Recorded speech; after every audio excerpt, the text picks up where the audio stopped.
আজ আমরা ভারতের এক বেশ কুখ্যাত সিরিয়াল কিলারের কথায় আসছি, হুম, রমন রাঘব। হ্যাঁ।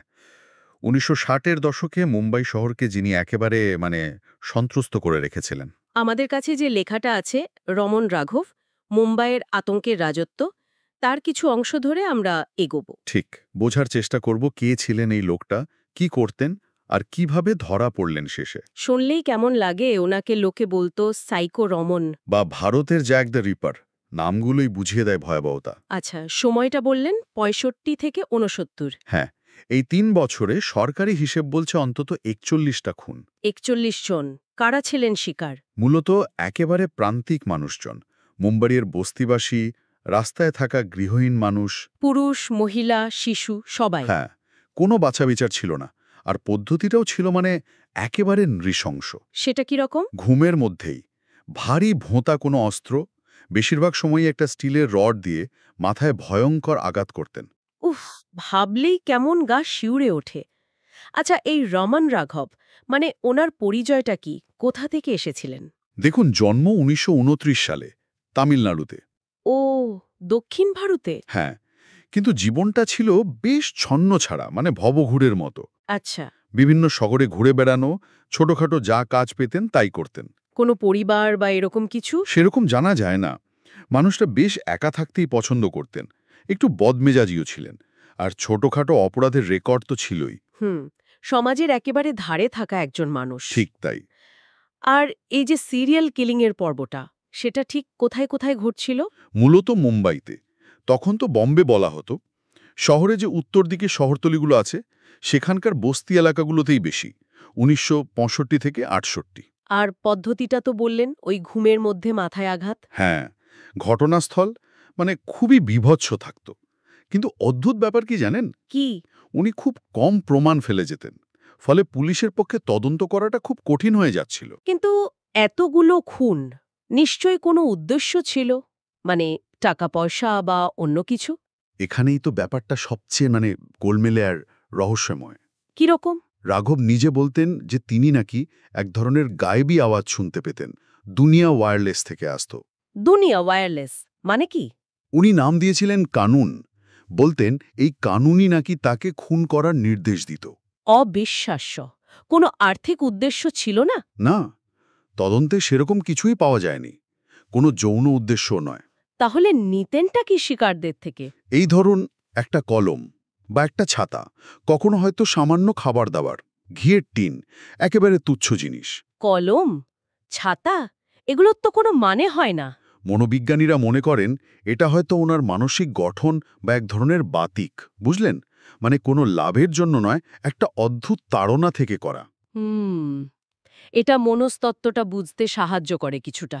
আরও একটা ভয়ঙ্কর তথ্য বেরিয়ে এসেছিল জেরার সময়। কি সেটা? উনি নাকি বহু বছর আগে নিজের বোনকে ধর্ষণ আর খুন করেছিলেন, সেটা এতদিন কেউ জানতই না। সর্বনাশ! তার হিংস্রতার ইতিহাস আরও পুরনো। হ্যাঁ, অনেক পুরনো।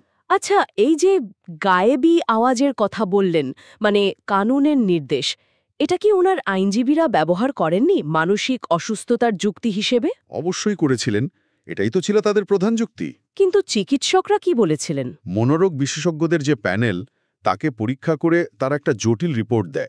তারা বলেন উনি পুরোপুরি উন্মাদ নন। তাহলে? তাদের মতে রাঘব জানতেন যে খুন করাটা ভুল, কিন্তু উনি এটাও বিশ্বাস করতেন যে ওই গায়েবী আওয়াজটা সত্যি, আর সেটাই তাকে দিয়ে করাচ্ছে। বুঝলেন ব্যাপারটা? বাস্তব জ্ঞান আছে, কিন্তু একটা ভ্রমের শিকার। অনেকটা সেরকমই। খুব জটিল একটা মানসিক অবস্থা। এই সময়টায় মুম্বাইয়ের মানুষের অবস্থা কি হয়েছিল ভাবা যায়? আতঙ্ক তো চরমে পৌঁছেছিল নিশ্চয়ই। চরমে ভয়ঙ্কর বললেও কম বলা হয়। গোটা শহর জুড়ে আতঙ্ক। লোকে সন্ধ্যের পর ভয় রাস্তায় বেরোতো না। আর পুলিশ, এত পুলিশ তো ছিল। প্রায় ২০০০ পুলিশ রাস্তায় টহল দিত, কিন্তু ধরতে পারছিল না। কেন? কারণ শিকারকে হবেন তার কোনো ঠিক ছিল না। একেবারে এলোমেলো, বস্তিবাসী, গৃহহীন, কোনো নির্দিষ্ট প্যাটার্ন নেই। তাই ট্র্যাক করাটা খুব মুশকিল হচ্ছিল। একটা ভয়ের রাজত্ব তৈরি হয়েছিল তাহলে। একদম। এমনকি রাস্তায় থাকা নিরপরাধ ভিক্ষুক বা ভবঘুরেদেরও মানুষ সন্দেহে চোখে দেখত। কেউ কেউ আক্রমণও করে বসত ভয়ে। কি সাংঘাতিক! তাহলে ধরা পড়লেন কিভাবে শেষমেশ? সেটা বেশ খানিকটা ভাগ্যক্রমে। ১৯৬৮ সালের ২৭শে আগস্ট কি হয়েছিল? একটা অপরাধ যেখানে ঘটেছিল তার কাছাকাছি এলাকায় উনি একটু সন্দেহজনকভাবে ঘোরাঘুরি করছিলেন। তখন একজন সাব ইন্সপেক্টর, যিনি আগে অন্য কেসে রাঘবকে জেরা করেছিলেন, তিনি বিবরণ মিলিয়ে চিনতে পারেন। মানে পুরনো পরিচয় কাজে লেগে গেল। হ্যাঁ, আর তারপর জেরার সময় একটা অদ্ভুত ঘটনা ঘটে। আবার কি? ওনাকে যখন পুলিশ চিকেন কারি খেতে দেয়, চিকেন কারি? হ্যাঁ, খাওয়ার প্রস্তাব পেয়ে উনি নাকি একেবারে শান্ত হয়ে যান, আর তারপর কোনো অনুশোচনা ছাড়াই পরপর সব খুনের কথা গড়গড় করে বলে দেন। কি বলছেন? ৪১টা খুনের স্বীকারোক্তি চিকেন কারির বিনিময়ে। অবিশ্বাস্য মনে হলেও এটাই জানা যায়। এরপর তো বিচার হলো, রায় কি হয়েছিল? ১৯৬৯ সালে বিচারপতি সিটি দিঘে ওনাকে মৃত্যুদণ্ড দেন। বিচারক রায়ে বলেছিলেন এই অপরাধগুলো নৃশংসতায় অতুলনীয়। মৃত্যুদণ্ড? কিন্তু আপনি বললেন মানসিক অবস্থার কথা বিবেচনা করা হয়েছিল। হ্যাঁ, পরে বম্বে হাইকোর্ট মৃত্যুদণ্ডটা পাল্টে দেয়। তার মানসিক অবস্থার কথা ভেবে সাজা কমিয়ে যাবজ্জীবন কারাদণ্ড করা হয়। ও আচ্ছা, তাহলে শেষ জীবনটা জেলেই কেটেছে। হ্যাঁ, পুনের ইয়ারওয়াড়া সেন্ট্রাল জেল, সেখানেই ছিলেন।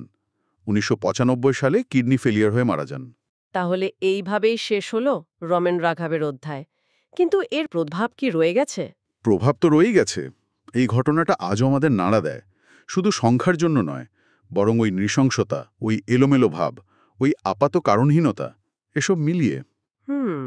আর এটা তো চোখে আঙুল দিয়ে দেখিয়ে দিয়েছিল যে মুম্বাইয়ের মতো এত বড় একটা শহরেও সমাজের প্রান্তিক মানুষরা কতটা অসুরক্ষিত। আর পুলিশের চ্যালেঞ্জগুলো নিশ্চয়ই সামনে এসেছিল। অবশ্যই, এত বড়, এত জটিল একটা শহরে এই ধরনের অপরাধীকে ধরা যে কত কঠিন সেটাও বোঝা গিয়েছিল। এই ঘটনার ছায়া কি পরে কোথাও পড়েছে, মানে বই বা সিনেমায়? হ্যাঁ, পড়েছে। 1991-এ একটা টিভি ফিল্ম হয়েছিল। আচ্ছা। আর এই তো 2016-এ অনুরাগ কাশ্যপ একটা সিনেমা বানালেন, রমন রাঘব 2.0। যদিও ওটা একেবারে আজকের দিনের প্রেক্ষাপট, চরিত্রটার মানসিকতার একটা কাল্পনিক চিত্রায়ন ছিল। বোঝা যাচ্ছে বিষয়টা মানুষকে ভাবিয়েছে পরেও। আসলে এই চরম হিংস্রতা আর তার পেছনের মনস্তত্ত্ব সবসময়ই একটা আগ্রহের জায়গা। তাহলে সব মিলিয়ে যদি দেখি, রমন রাঘবের গল্পটা একদিকে যেমন রেনশো হত্যাকাণ্ডের, তেমনি এক অদ্ভুত মানসিক জগতের, মানে ওই কথিত কানুনের নির্দেশের। এবং তার ফলে তৈরি হওয়া আতঙ্ক, পুলিশের প্রাথমিক ব্যর্থতা, আর শেষে গিয়ে ধরা পড়া এবং কারাবাস, এ পুরোটা মিলিয়ে একটা সম্পূর্ণ চিত্র। ঠিক। আর এই ঘটনাটা কিন্তু আমাদের কিছু জরুরি প্রশ্ন নিয়ে ভাবতে বাধ্য করে। যেমন ধরুন, গুরুতর মানসিক অসুস্থতা আর চরম হিংস্রতার মধ্যে যোগাযোগটা ঠিক কী? সমাজ তার সবচেয়ে দুর্বল মানুষদেরকে কিভাবে আরও ভালোভাবে রক্ষা করতে পারে? এই প্রশ্নগুলো খুব জরুরি। ঠিক বলেছেন। রমন রাঘবের ঘটনাটা শুধু একটা সিরিয়াল কিলারের গল্প নয়, এটা সমাজের অনেকগুলো দিক তুলে ধরে। একদম। মুম্বাইয়ের ইতিহাসে এটা একটা গভীর দাগ রেখে গেছে, যা হয়তো আজও পুরোপুরি মিলিয়ে যায়নি। আর এই প্রশ্নগুলো নিয়েই হয়তো আমাদের আরও ভাবা উচিত।